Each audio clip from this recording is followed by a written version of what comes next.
Hello, and welcome to Unity of Fredericksburg. My name is Andrea, and I am pleased to welcome all of you to the Unity of Fredericksburg weekly online gathering.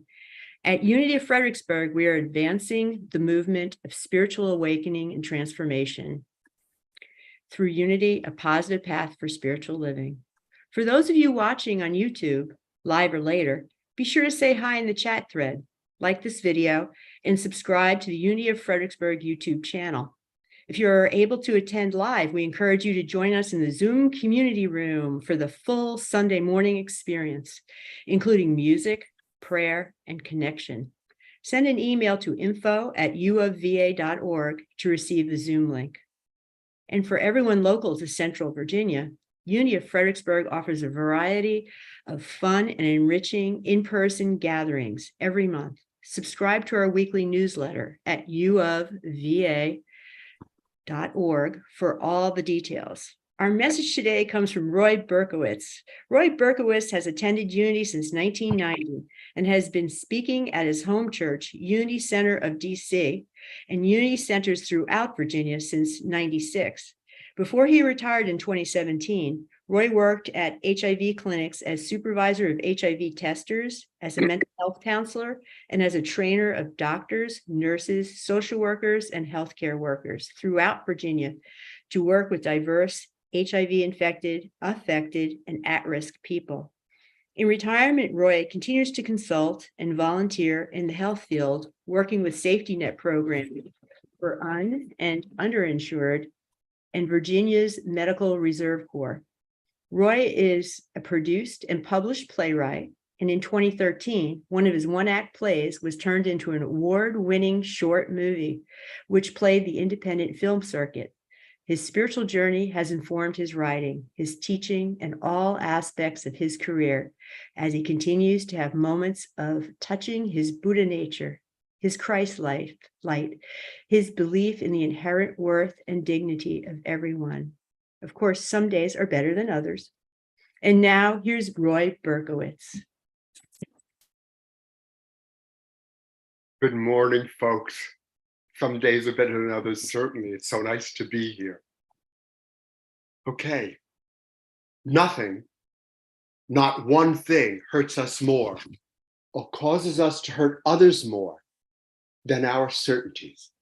That's by Maria Popova said that when she was exploring George Saunders in his article, How to Love the World More, The Courage of Uncertainty. She says, the stories we tell ourselves about the world and the foregone conclusions with which we block the font of possibility are the supreme downfall of our consciousness. Saunders says, the instant we wake, the story begins. And just like that, with our thoughts, the world gets made. Or anyway, a world gets made. So this world making via our thinking is natural.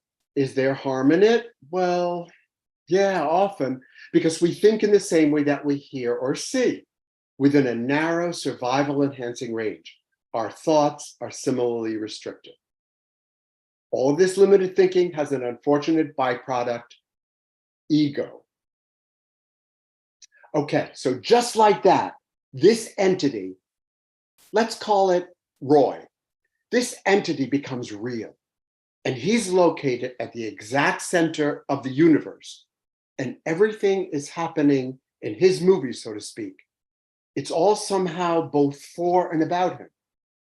In this way, moral judgment arises. What is good for Roy is good. What is bad for Roy is bad. Spiritual teacher Wingate Payne tells us, bad is how we see those experiences whose part in our growth we do not yet understand. So good, bad. Every instant, a delusional gulf gets created between things as we think they are and things as they actually are. Let me own that. In every instance, a delusional gulf gets created between things as I think they are, or as I think they might turn out, and things as they actually are, or how they turn out. There's no world save the one we make with our minds, and the mind's predisposition determines the type of world we see, says Saunders.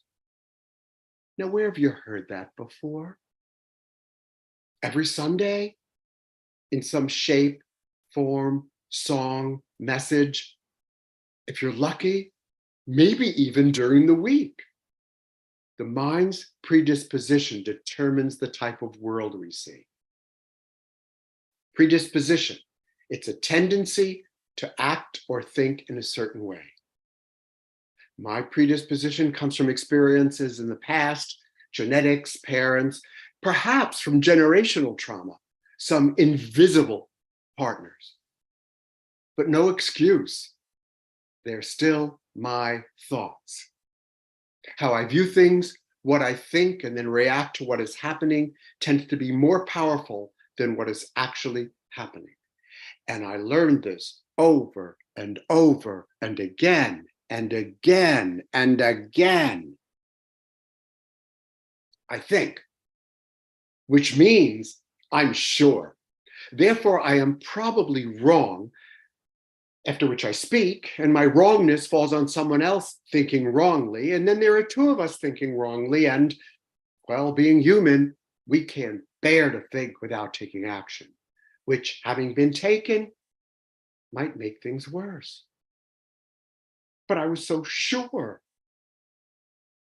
In Anton Chekhov's short story, Gooseberries, he reflects, it's hard to be alive. The anxiety of living makes us want to judge, be sure, have a stance, definitively decide. Having a fixed, rigid system of belief can be a great relief. He describes one of his characters and he says, he has a gift for reconsideration. Reconsideration is hard. It takes courage. What a nice way of putting that, Anton. Reconsideration. And it takes courage. Unity principle number 3, we create a reality through our way of thinking. What's your reality these days? What thoughts might you need to reconsider? Now, those thoughts are real. That is, they come from somewhere in our past, as they did with our parents, as they did for their parents, and so on and so on. We open our mouths and outflow words whose ancestries we do not even know, writes Penelope Lively. We carry a museum inside our heads, she says, and each day we commemorate peoples of whom we have never heard. Those thoughts are real, but they're not true. A Unity friend told me once, he said, Roy, sometimes I have thoughts. That's not the problem. But sometimes I believe them. Our parade of thoughts becomes stories, a constant flow, our movie. And my thinking it means it's true, and I live with that weight. Now, it might be true,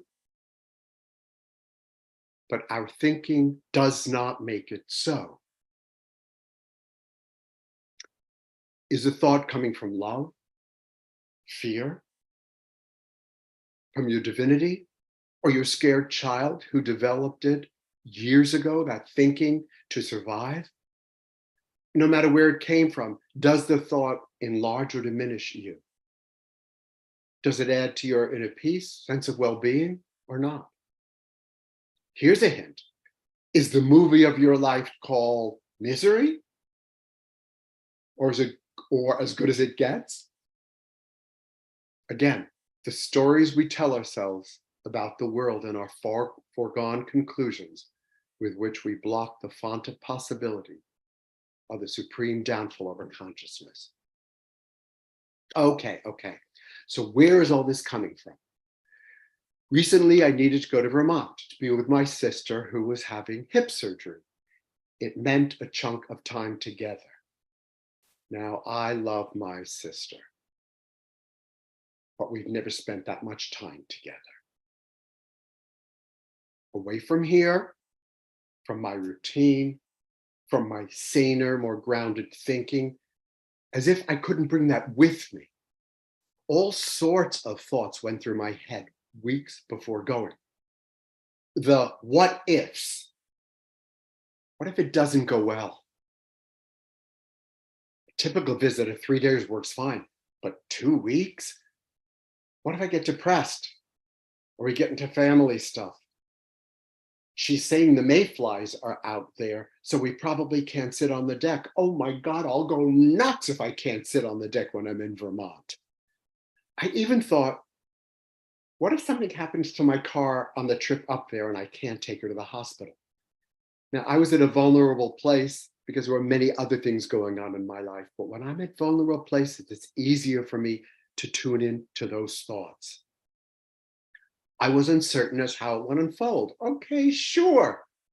But notice in my uncertainty and in my vulnerability, notice where I didn't go, to the possible sweet, enjoyable time together. And notice in my uncertainty where I went. There wasn't a unity thought. I mean, I've only been going to unity 33 years. No realization that I wasn't there alone.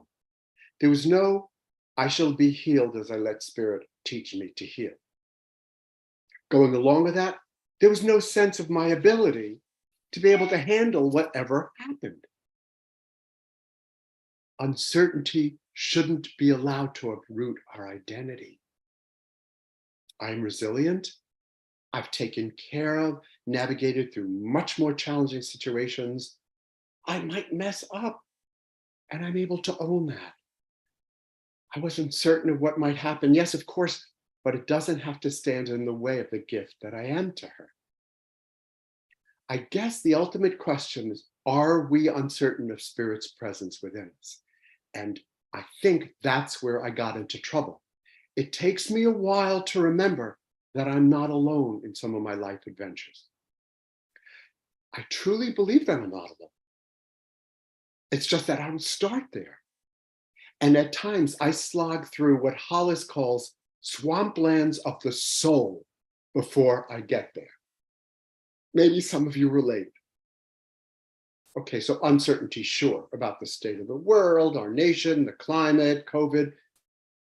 We were always uncertain before these days. Nothing has ever been permanent or guaranteed. The contract I've signed over and over again with the universe has never been signed by the universe. It hasn't. I check. We manufacture certainty to live day to day so we don't have to scream or eat a gallon of Ben and Jerry's or stick our heads out a window and yell, I'm sick and tired of this and I'm not going to take it anymore. We are uncertain. We need to be certain of something. Here. I'm here, God. You're here. We are here together. I'm here.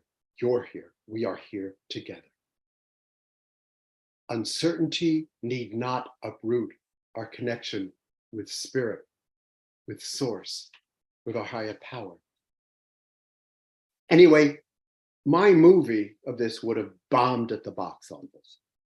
But hey, a 6-year-old was steering the ship, writing the script, directing this movie.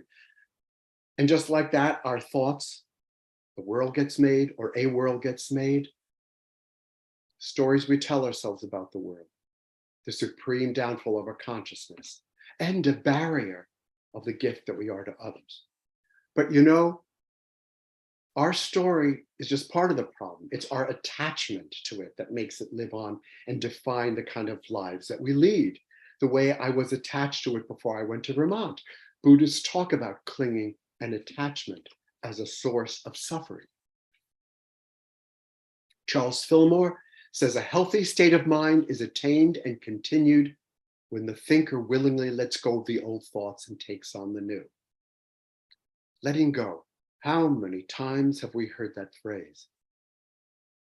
Still sounds like a loss in some way.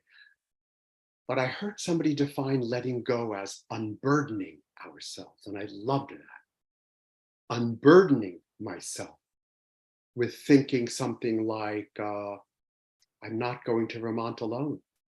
Spirit is with me has been the case over and over. Unburdening myself with the thought, and my safety net goes with me. My friends, I can call, FaceTime. They can remind me of things that I need to be reminded of. We can laugh.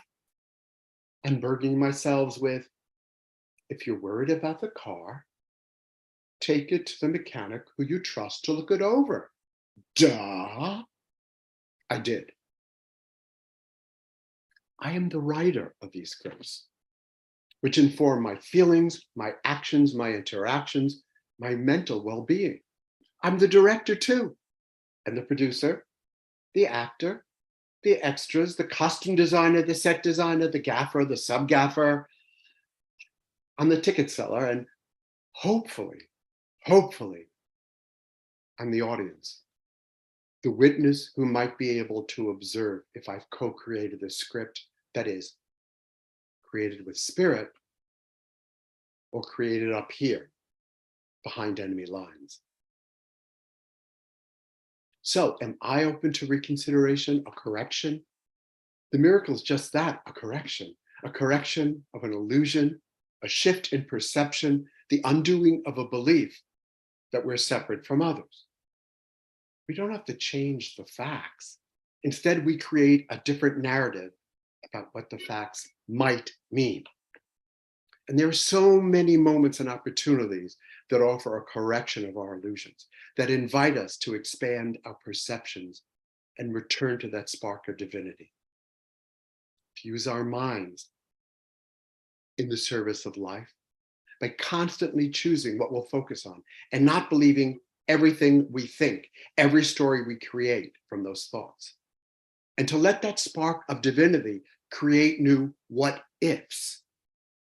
Byron Katie, in her book, Loving What Is, offers a 4-question inquiry process designed to challenge our made-up stories about what's happening.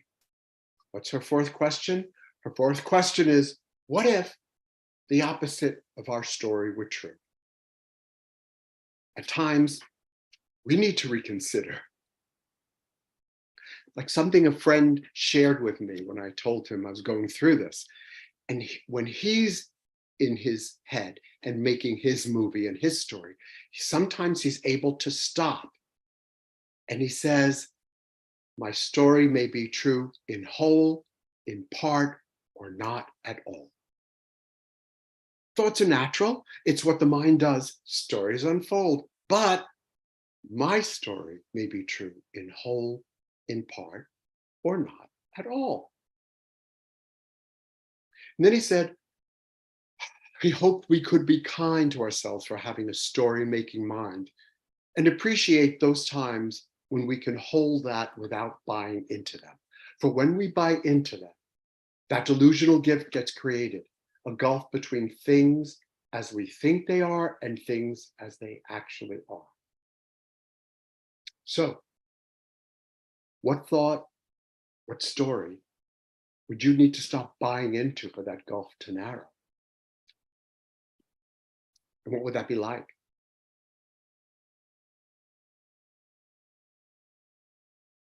How would your relationship with spirit change?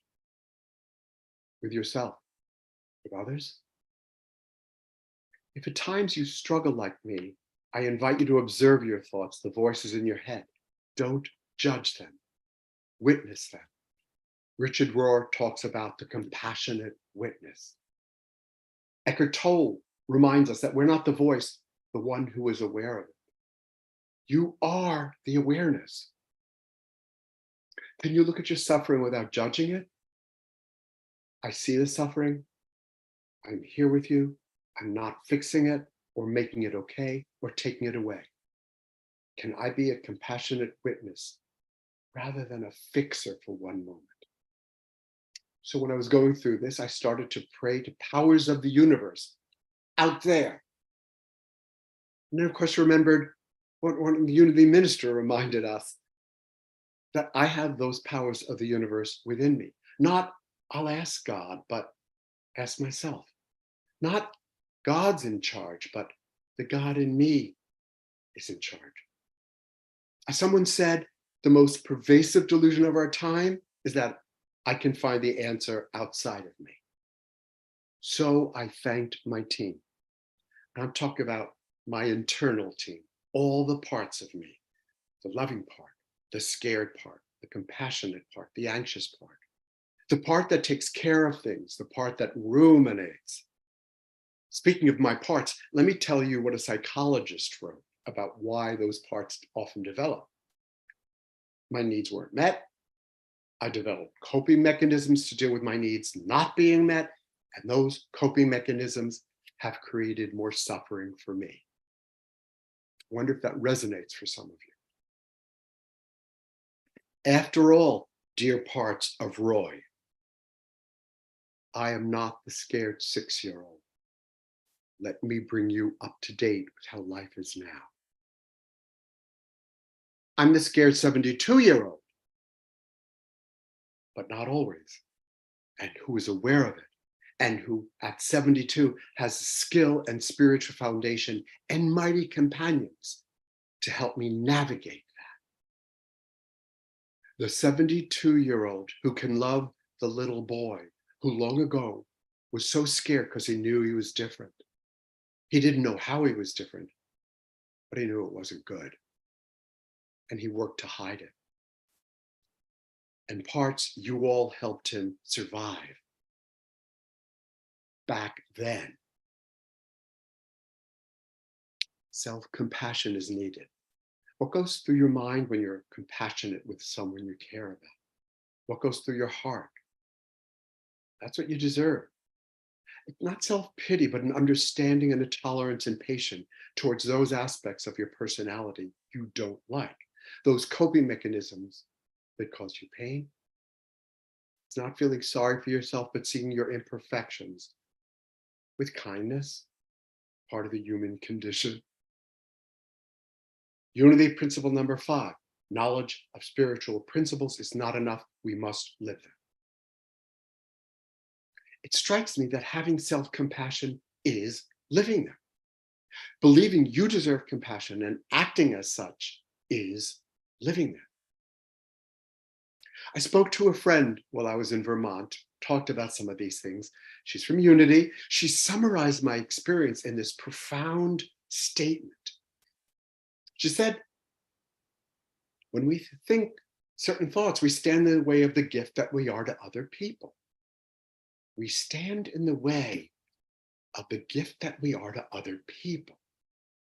Wow. What a font to block. Imagine what our gifts would be like if we got out of our way. Imagine what your gifts might be like if you got out of your way. Not involved in a past or a future story.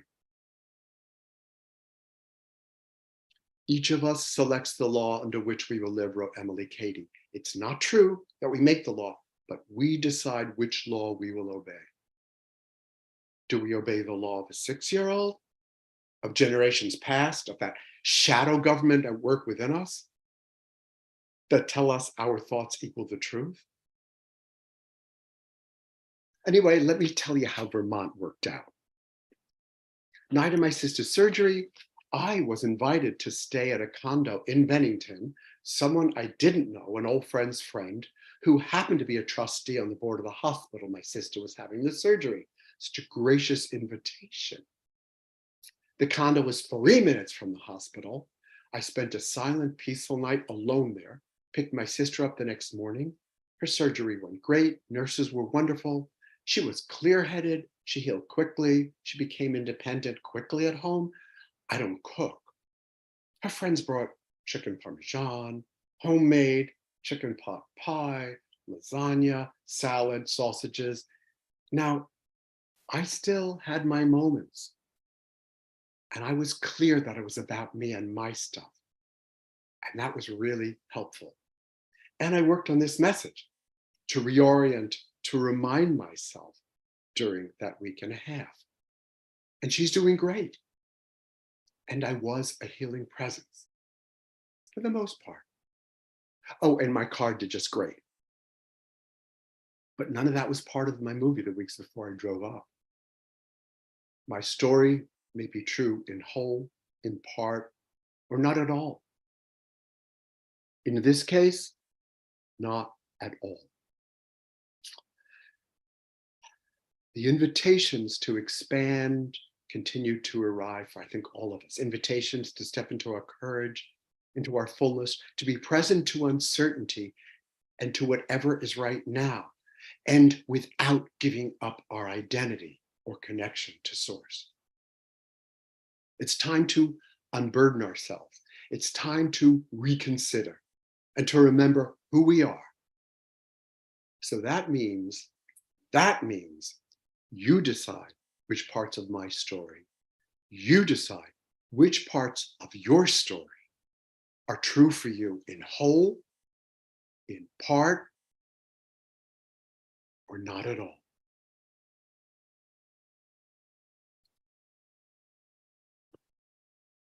Many blessings.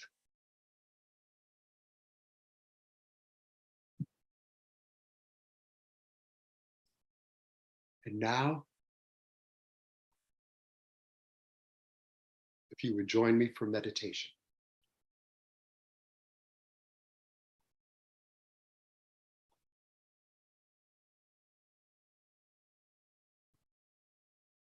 Let the seat or chair cradle you.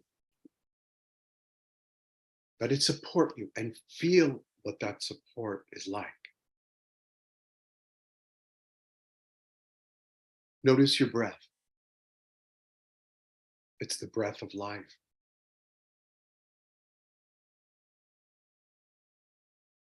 Breathe in a little deeper.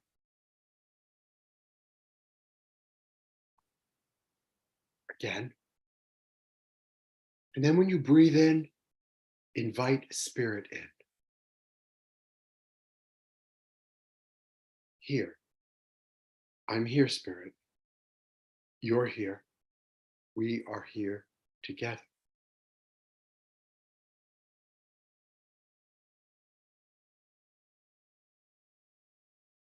I'm here, spirit. Spend time in the silence with that thought.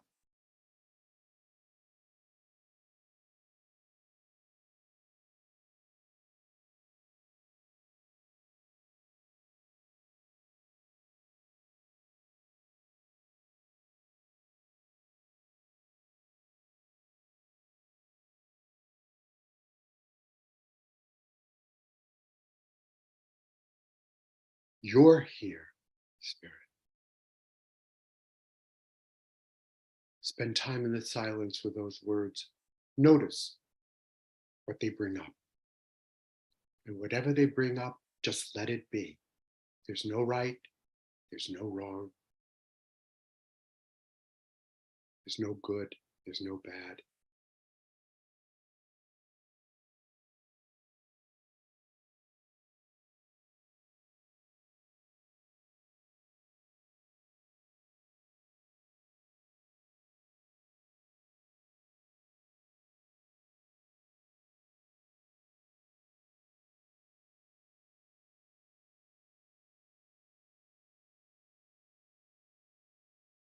And finally, return to the silence with, we are here together.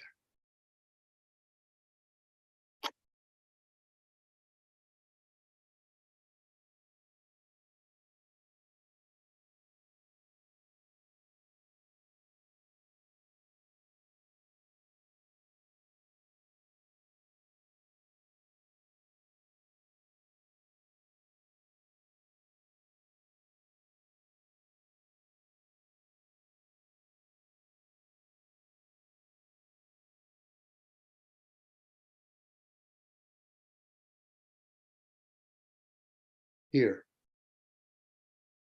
I'm here. You're here. We are here together. So I do not need to be dependent on my life going a certain way. In the midst of my busy life, my constant thoughts, I stop. I stop and remember to invite you in. I remember that you are always present. as close as any breath at any moment, no matter how far I move, you're here.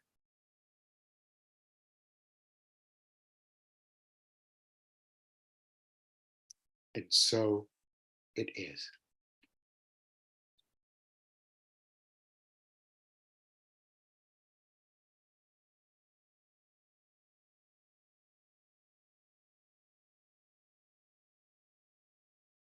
Thank you, Roy. As always, it was great. And I love the way you bring your own personal experience into it.